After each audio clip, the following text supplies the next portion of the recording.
What is going on, Jet fans? Matt O'Leary back with another episode of Just Jets, episode 264. Now, I am excited to talk about some changes to the New York Jets, but I have a bit of an admission here at the beginning of the show. So, for full transparency, let me start with this. I'll start on the positive.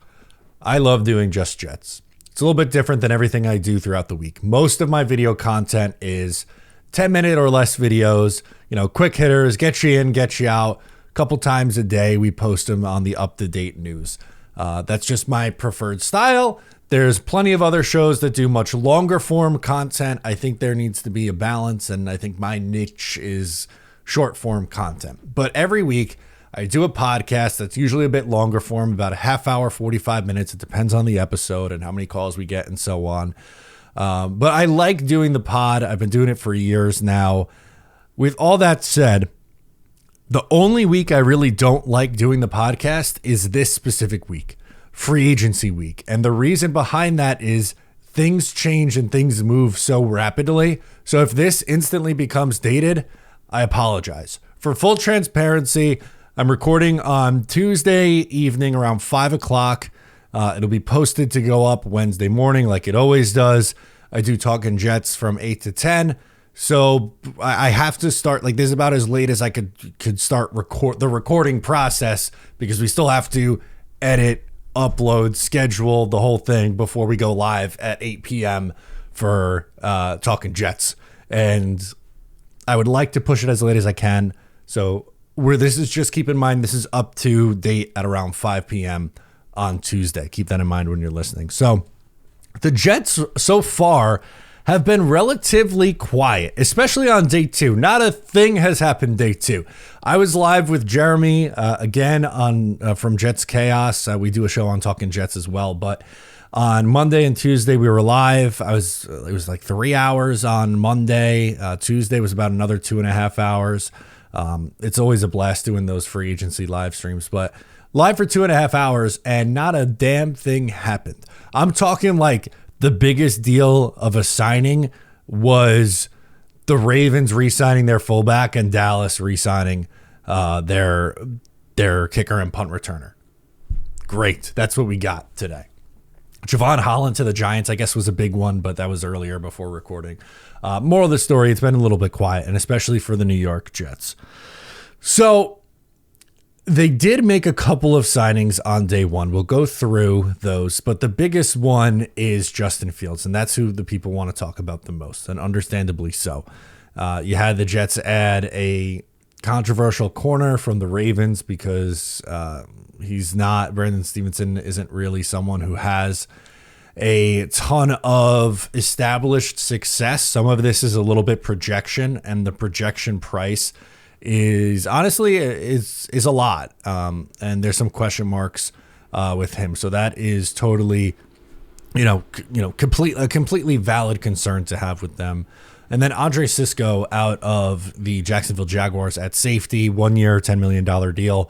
Kind of like that one. There's upside there. He'll turn 25 later this offseason. He's still young, bit of a ball hawking safety. And you guys pretty much know how I feel on both those guys. But the ones that everyone really wants to get into is Justin Fields. And I'm going to take a middleman Matt stance. Go figure, right? I'm going to try to find some middle ground and talk through this with as much logic and reason that we can. I'm seeing a lot of people on polar opposite extremes with Justin Fields. And frankly, the mixed reviews are a bit much. So if you're on the negative side, the side that Justin Fields is the worst quarterback to ever strap up a helmet, I've had people seriously in my comments saying that they're going to switch teams now because the Jets are going to be starting Justin Fields more than likely in 2025. That being the thing that gets you over the edge is frankly insane. If Tim Boyle, you were good, all right, I'll wait it out through this whole Tim Boyle thing, and I'm good with Tim Boyle and Trevor Siemian starting, but I draw the line at Justin Fields. That's putting it too far. You don't see the ridiculousness in that. And look, I'm not here to tell you Justin Fields is the best guy in the world. We'll talk about on the other polar opposite side in a second. But on the side that's so negative about it, it's a 2-year deal where he has a cheap cap hit in year 1, and year 2 is a little over $20 million. So I think people just see the 2 for 40 and they think he's going to be paid $20 million a year, and that's what his cap's going to be each of the 2 years that he's here. That's not how the contract is structured. So it's going to allow them to spend a little bit more money this year. And when the cap goes up in 2026, it's going to be a bit more. But on top of that, you are likely going to have a rookie quarterback on their rookie deal to pair with Justin Fields in 2026. So you bring in Fields to be your stopgap this year and to maybe be your bridge also in 2026. And you bring the rookie along slow, or who knows, maybe the rookie's awesome. He beats Justin Fields out in camp and is good to go and good to start from day one. Also fine if you want to take that approach. To those who are like, they're pointing out all his statistics, and a lot needs to improve, especially as a passer, for the Jets to have success offensively. But I'm going to bring up the comparisons again. We've been through this in the last 3 years with quarterbacks that nobody thought was going to do anything. They go to a new spot in their second or third location and have success.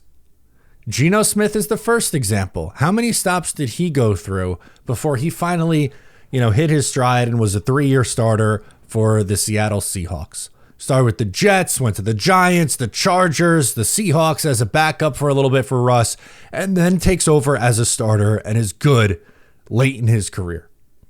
Baker Mayfield was horrendous in 2022. He bounced around from different teams. He goes to, the Browns move on. He goes to the Panthers. Then he gets traded to or maybe he gets cut. I don't remember. He goes to the Rams somehow. And then the Bucs sign him. No one thought the Bucs were going to be any good in 2023, or Baker with the Bucs would be any good. And he's been great the last 2 years, especially this past year, through 41 touchdown passes. Sam Darnold starts with the Jets, gets traded to the Panthers. This isn't very good with the Panthers. They move on. He goes to, San Francisco as a backup for a year, and then lands in Minnesota, has a great season, and gets a $100 million contract to go to Seattle to be their starting quarterback. Why can't Justin Fields be that next guy? No one was going into the year where Geno was going to be the starter, or Baker was going to be the starter, and Darnold was going to be the starter, and said, yeah, these are guys who are going to turn into real legitimate options for you at quarterback. The team's going to trade for Geno Smith. Baker Mayfield's going to get a huge contract. Sam Darnold's going to get a huge contract. The percentage of people who actually believe that, pretty damn small. And Fields is he's young. He's 26 years old. He has gotten better year over year. He's still not to the point where he's having a great year, right? Like, there's a reason why the Pittsburgh Steelers decided to go a different direction with him at the quarterback spot during the season last year. They end up turning the page and they go to Russell Wilson. But in the games that he played and started for them, they went 4-2, and he had a 93.3 passer rating and a 50.8 QBR. Now, there's a lot more to playing the quarterback position than just those specific stats, right? Like, this is not me saying that the only things you should be looking at is passer rating and QBR. Not the case at all. But he was better in both of those categories than Aaron Rodgers was a year ago at a 90.5 rating and a 48 QBR.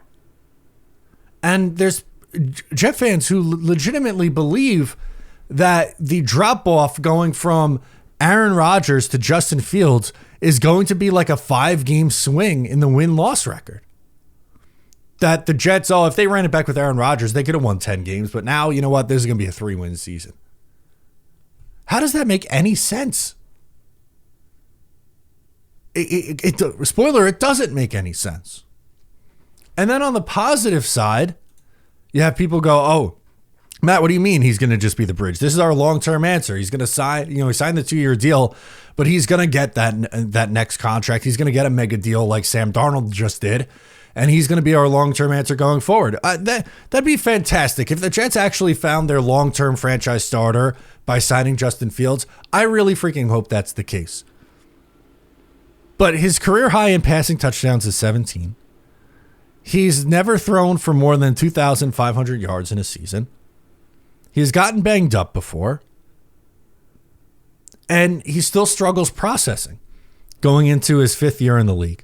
Now, I'm not saying that the jury is written out and like this is it. This is just who he is. He has gotten better, and there's reasons on both sides of the aisle to be skeptical, and you're allowed to be skeptical about it. Like, full transparency, Justin Fields was not my number one choice for the Jets in free agency. But to just completely throw your hands up and go, the Jets are just, they're wasting time. Doesn't matter. In 2025, they are it's going to be a year of establishing what their identity is going to be and building towards the future in 2026. And who knows, maybe things break right and they win 8-9 games. That's a best case scenario. I could also see the Jets winning 6 or 7 games this year, but they won 5 games a year ago with Aaron Rodgers. And we have people thinking like this is an 11-win team with Aaron Rodgers, but it's a 5-win team instead with Justin Fields. That's bullshit. That's what it is. There's no rhyme or reason to actually believe that. And at least he's going to be a fun watch. Yeah, some weeks are going to be tough. Flat out. Some weeks are going to be a struggle. His completion percentage will be low. He'll turn the ball over. He'll make his mistakes. But there's going to be weeks where he runs for 100 yards and runs for a couple touchdowns. And you know what? I will say as a last thing here, as a positive, before we get into needs the Jets still have, is at least this team for the first time in I don't know how long on offense is going to have an identity. We know what it is. With Justin Fields, they're going to run the shit out of the football. That's going to be their plan. Breece Hall is going to be heavily involved. The other 2 running backs, Isaiah Davis and Braylon Allen, are going to be involved. And guess what? Justin Fields is too.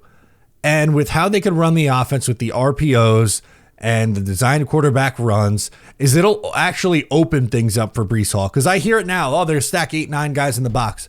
Okay, but who's getting the ball? You think Breece is getting it, and then it's actually a run with the quarterback. Or you think the quarterback's going to run, and guess what? He actually, pitches it to Breece Hall, and a big play happens. And there's a way to get the tight ends involved, and you could get Garrett Wilson involved over the middle of the field. Maybe it's not the vertical offense that we were all hoping for the New York Jets, but at least this team's going to have an identity. They're going to be a tough physical football team, and they're going to grind you into oblivion with their run game and their physicality on defense. At least they are establishing an identity. They're not just we're going through the motions and trying to figure it out. Because the Jets, under Robert Saleh, did they do some things? And Joe Douglas, did they do some things that maybe you like? Yeah, the defense was good for those 2 years. Team didn't have an identity, though. At least this year, they will have an identity. A couple more thoughts before we get into your voicemails. I want to talk about positions of need that the Jets still have and that I'd like for them to hit at some point in free agency. We'll start at wide receiver. It's a whole lot of nothing out there right now, and guys were getting overpaid left and right. But there's still names available. Tim Patrick's a name that makes a lot of sense for the Jets as a depth option. Maybe Demarcus Robinson somewhere along those lines. Josh Palmer, gets a deal. He's not coming to the Jets. Darius Slayton stays where he is, so he's not coming. There's some things, that are out of their control in the wide receiver market, but you have to find somebody. Juwan Johnson, the tight end, ends up going back to the Saints. So can you figure out a way to get Tyler Conklin back? There's really not much. Evan Ingram, maybe. He's injury prone and not like a true tight end. So if you're signing him, that's really more of a big slot. But can you figure it out offensively? Just get some pass catchers in here to try to help you out offensively because they need more. I don't know what the plan is at right tackle. Maybe, Jedrick Wills is still kicking around. Matt Pert gets signed, so it's not like he's going to be an option. Maybe Armand Membu is more serious in consideration for the Jets at pick 7. They could take Ozzie Trapilo in the second round, but you probably need another offensive tackle, even if you don't want to spend big money on the position. Interior defensive line, Levi Onwuzurike still kicking around as of right now, has the connection with Aaron Glenn and that defense, and they could still really use a strong safety. Yes, they signed, they signed a safety already. He's more of a free safety. The guy that I'd be targeting, Justin Reed. He's going to get probably $14-15 million AAV on a 3-year deal, and I think that's comparable price. It's fine. He's your box safety. You have your free safety figured out. Maybe you bring Tony Adams back. I know they did a first right of refusal tag on him. You could bring him back for depth. Maybe you look and bring Jalen Mills back for some depth. Isaiah Oliver's an option as well. But there are still positions that you would like to see the Jets attack before we get to the NFL draft. They just need to round out the roster a little bit more. And yeah, it's been a quiet day, and a lot of guys went off the board on day 1 of free agency, but there's still guys late into day 2 and likely early into day 3 who you could sign and could be impact players for you. They need more depth, and they should address that before going into the next phase, which is focusing on the NFL draft. To the voicemails we go. Let's get started from Jake from Jersey. He wants to talk about an interesting option for the New York Jets. Let's hear it. Hey, what's up, Matt? Jake from Jersey. Just a thought I had driving into work today. This running back class is so extremely deep. And I'm just curious, man. What do you think? Like, I don't even want to say it, but honestly, I like Breece Hall. But if they were to trade him, what do you think they'd get in return? And if they were to draft the running back in, say, after round 2, I don't know what you would get back for Breece. Great pass catcher. And I think it's not like he's a bad rusher, but he just doesn't, I don't know, as a pure rusher, he's good. He's just never, I don't know.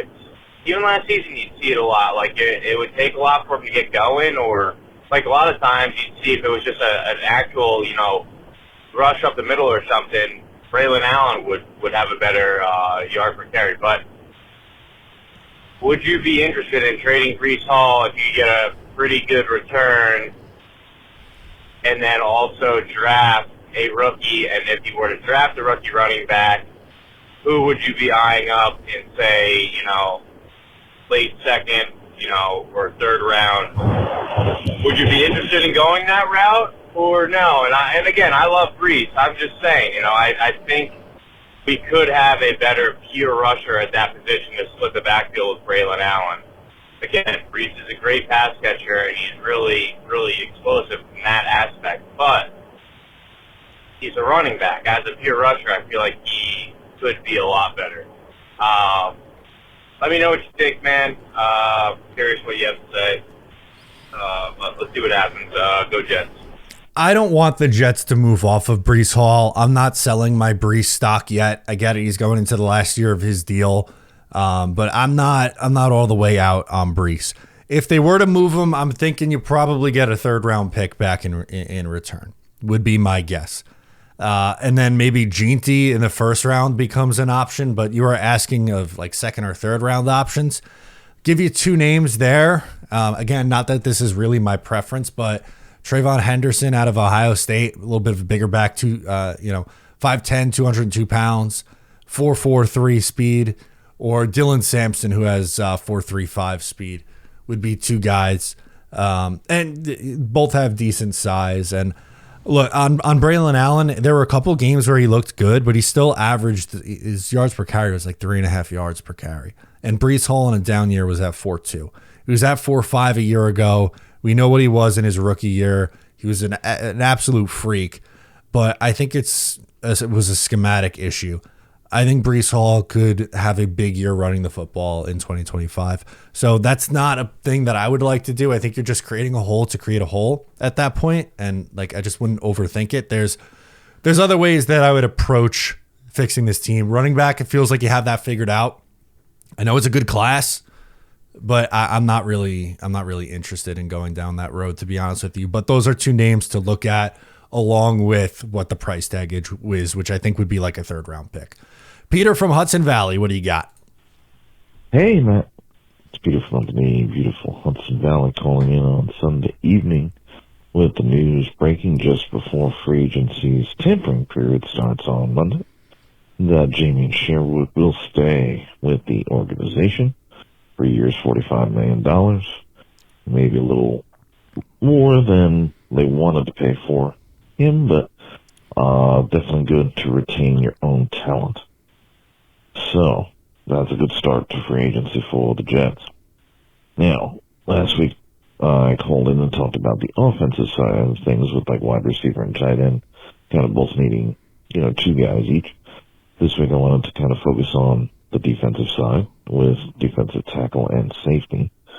But instead of rattling off a whole bunch of names, I thought more about it and said, why don't we give you some combos and see which combos you like, or if there's a better combo you prefer. Like in this case, I did see your video earlier today with a lot of the free agents that you think the Jets will be targeting. And obviously on the defensive tackle side of things, Onwuzurike makes sense. So if you paired him with someone like either Kenneth Grant or Jamari Caldwell in the draft, then you have your pass rushing guy, and then you have your big guy to kind of eat up blocks and stuff. On the other side of it, you could conceivably do something like DJ Jones and then get maybe, Mason Graham, and he'd be your pass rushing guy.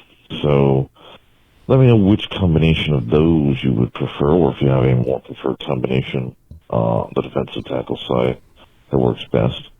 And then the same thing is true, for safeties. Obviously, the safety room is wide open, and we need help no matter what there. And if they bring back Tony Adams, yeah, I agree with you. It's going to be a depth piece. It's not going to be as a starter.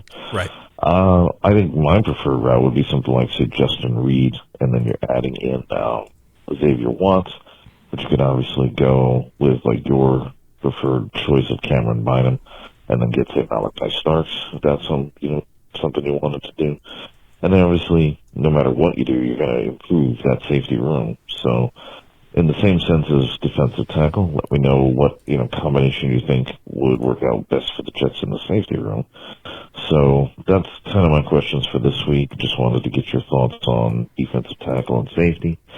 Again, good start to free agency by retaining Sherwood. I love that move. One less linebacker we obviously need going forward. And as always, go Jets. One thing on Jamie and Sherwood before I get into your interior defensive line and safety fixes, I think this sets a good precedent. And another one that we saw was, 15 million AAV, like that's a lot. And then you look at how the contract's actually structured, and it's like $5 million in year one and 11 in year two, and then it goes up to 19 in year three. But you can get out of it after two with not a massive hit if you wanted to go down that route, or if he's playing to the level that you think he can.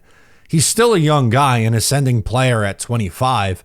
$19 million might not be that bad in 2 years. I get it. That sounds like a lot for a linebacker now, but the cap explodes year after year after year. In 2027, we have no idea. That might be fine for the New York Jets. I think it sets a good precedent of you come in here, you do your job, you develop as a player on your rookie contract, you start and you perform, you're going to get paid. And I hope the Jets do that with some of the other guys on their roster, like Garrett Wilson, and even if they want to do Sauce Gardner or someone like that. Show your worth, get paid, do your job, we'll reward you. That's a good way to approach it. On your interior defensive line choices, the one, I think I liked option one the best, where you're adding Onwuzurike, who's more of your pass rush guy, and then finding a beefcake in the mid rounds. I love Mason Graham. I don't think he's going to be there for the Jets at 7. And if that's the case, I'd like them to go with a pass catcher, either Tyler Warren or Tet McMillan would probably be my choice for them at pick number 7, if that's the case. Love Graham. If that's who they took at 7, totally fine with it. I don't think it's like crazy likely he's there, so you might not want to bet on that. And I think you could find guys in the middle rounds who could fill that role. Use a 4th round pick on a guy maybe who could just chew up in the run game. It's a deep defensive line class. So I think that would be my preferred route. Safety, they added Cisco, who's more of a free safety. I think Justin Reed's still kicking around. I would take a swing on him there. Jonas Sanker, who in the 4th round out of Virginia, is a strong safety that myself and Jeremy from Talking Jets have talked about a ton on either my channel or the Talking Jets channel. So there's still options available there. Let's go PG next, and thanks again, Peter. Hello, Matt O'Leary, PG from Long Island here. Thank you as always for taking my call. A couple things. One, it's Monday night. I'm calling. The Jets have made a handful of signings, and of course, being criticized already. Naturally. I mean, give me a break. Let the off season play out. Let the season play out. Yeah, that the cornerback signing looks a little iffy on the surface, but we don't know what their plan is with the kid. We don't know what they see in him. So, just let it play out. Second thing is I listened to Rich Samini the other day. He had Charlie Weiss on. He was just gushing about, Jackson Dart. Okay. And he seems to think that some teams have him in the top 10. If that's the case, and the Jets really like him, and he may have answered this question already, but does signing Fields prevent them from taking a high pick or trading back and taking or trading up into the first round from the second round and taking if they really like him? It really, I would hope it doesn't, but, again, maybe you've discussed this already. I want to get your thoughts on that. The other thing is, I want to talk about that pick that went from 92 to 73. How does that really happen? I mean, here you have, what if the Raiders hadn't traded the pick? Would we be sitting there on draft day saying, okay, getting ready for the 72nd pick, and all of a sudden the Jets are on the board? I mean, it's really kind of amazing. And the other thing to that is, why do none of the Jets beat writers know this? I mean, I think it was listed incorrectly in NFL.com or whatever, but you would think somebody in the organization would kind of, throw a bone to one of the beat writers. Hey, guys, that pick we traded, it was Denver's pick. It wasn't our pick. Oh, really? Let me go report that. So I don't know. Maybe it speaks about, the relationship between the organization and the beat writers. Maybe I'm reading too much into that, but it just seems kind of weird that nobody knew that. Anyway, just your thoughts on that, Matt O'Leary. And as always, go Jets. Yeah, PG, really strange, right? I am shocked that we did not find out until the Raiders traded for Geno Smith to figure out that the Jets actually don't have pick 92. They have pick 73 in the 3rd round, which is a big difference. A 20-pick gap is a big deal. That's like almost a full round difference, which is pretty nutty. As for the Jackson Dart question, I don't like taking him in the first 2 rounds. I think he is a bit more of a project than some people realize. Feel a little bit better about it in round 2 than I do about it in round 1, especially at pick 7. To answer your question, though, Justin Fields, I don't think is stopping you from addressing quarterback if that's something that you want to do. I don't think so. And with how the contract is structured, yeah, he'd be an expensive backup in year 2, but it's also a movable contract too. So I think they could draft a quarterback. Would I put it at very likely? I'm going to say no. I think they're okay with starting Justin Fields, having Tyrod on the roster. Maybe they take a mid-round quarterback and then Jordan Travis finds himself on the practice squad or somewhere else. I would say that's more likely than them taking a quarterback crazy early, like in a 1st or a 2nd round pick. I just think there's a lot of spots they need to fill out on this roster. And this Jets team, they like Tyrod Taylor a lot, and they clearly like Justin Fields. A lot of people in the NFL like Justin Fields. Something we didn't talk about is he needs work as a passer, yes, but he's been a pretty good leader. And people have spoken glowingly about him as a leader, both in Pittsburgh in that locker room and in Chicago in that locker room. So that stands for something for me. And again, this isn't me saying that he's going to be a long-term answer. He's going to be great. No idea if that's the case. But there is some things that are intriguing about him as a quarterback option. Last one will go to Jiggity Jet out of Florida. Great name. What's up, man? It's Jiggy the Jet, man. I'm from New Jersey, out here in Florida, though.